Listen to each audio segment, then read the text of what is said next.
tulikuwa tunasikia liganga miaka hiyo bado watoto tu, na wenzetu hata wazazi wetu walisikia liganga. Kwa mara ya kwanza mitambo mikubwa ya kisasa ya uchimbaji wa madini ya chuma imewasili Makambako mkoani Njombe, ikiwa njiani kuelekea eneo la mradi wa Maganga Matitu wilayani Ludewa. Hatua inayotajwa kuwa mwanzo wa utekelezaji wa mradi huo kwa vitendo. Mradi wa Maganga Matitu unatekelezwa kwa ushirikiano kati ya Shirika la Taifa la Maendeleo na kampuni ya Fujian Henshin Wang Industry Tanzania Limited, ukihusisha uchimbaji madini ya chuma katika eneo lenye ukubwa wa takriban kilomita za mraba 19 pamoja na ujenzi wa kiwanda cha kuchakata chuma ghafi. Akizungumza baada ya kuwasili kwa mitambo hiyo, mkurugenzi mtendaji wa NDC Dr. Nicholas Shombe amesema hatua hiyo ni ushahidi wa dhamira ya serikali kuhakikisha Tanzania inaanza kuchimba na kunufaika kikamilifu na rasilimali zake za madini ya chuma. Kwa sasa tupo katika hatua ya kupeleka vifaa site kwa ajili ya uanzishaji wa mgodi.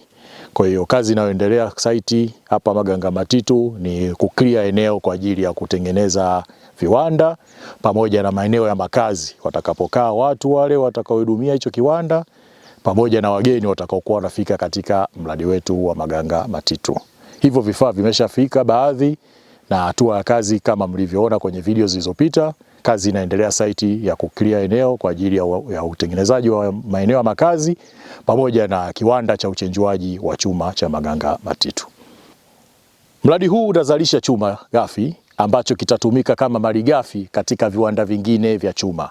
Viwanda vya chuma ni viwanda vingi sana, mfano viwanda vya mabati, viwanda vya misumari, viwanda vya makoreo, viwanda vya majembe na bidhaa zote za chuma ikiwemo nondo, steel ingoti na mambo mengine yanayotokana na chuma. Kwa hiyo ni viwanda vingi vitazalishwa kutokana na malighafi hii. Kwa hiyo kutakuwa na viwanda vingi vitakavyoongeza mnyororo wa thamani inayotokana na chuma kilichozalishwa hapa Maganga Matitu. Kwa sababu hii miradi inakuja na fursa nyingi sana kimsingi. Inakuja na fursa za kiuchumi ambazo zinawagusa wananchi moja kwa moja. Lakini fursa nyingine kama ulivyoongea kiongozi wangu kuhusiana na ajira kwa vijana. Na hayo maeneo ambayo ndio nilikuwa naangalia sana kwamba ikiwezekana hii miradi ianze mapema ili vijana wapate ajira. Wako vijana wamesoma hawana ajira sasa hivi, wako wenye ujuzi mbalimbali hawana ajira. Kwa hiyo huu mradi kimsingi unakwenda kufungua fursa kubwa sana ya ajira Tanzania. Sio kwa wanamdindi tu, kwa Watanzania wote kwa ujumla. Lakini kwenye fursa za kiuchumi tunashukuru sana kwa sababu falsafa ya nchi ni nchi ya viwanda. Kwa hiyo unapokwenda kuanzisha mradi mkubwa kama huu, tuna uhakika kabisa tutakuwa na viwanda vingi sana Tanzania kwa sababu chuma kinatumika maeneo mengi.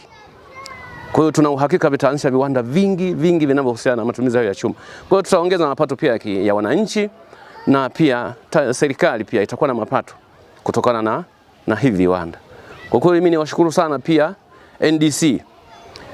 Tumeonyesha sasa, mmeonyesha kwamba sasa hivi kwa kweli mnapambana na kuondoa umaskini kwenye nchi hii.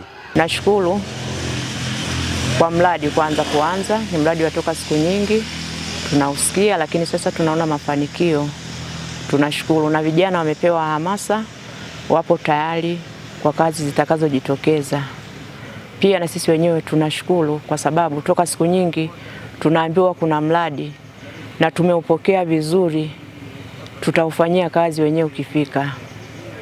Pia tunamshukuru kwanza Mama Samia kwa kutuletea huu mradi wa Maganga Matitu na tumepata hela, tumenufaika.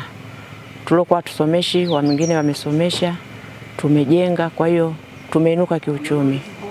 Kwa kweli mradi kwa awali kabisa tumeshaupokea, hata unavokuja nafikiri natarajia tena uwai mradi ufike mapema. Kwa sababu kwanza tumefurahi kama wanakijiji, tulikuwa tunasikia liganga miaka hiyo bado watoto tu, na wenzetu hata wazazi wetu walisikia liganga. Tunashukuru sana kwa uongozi huu uliotuletea mradi huu.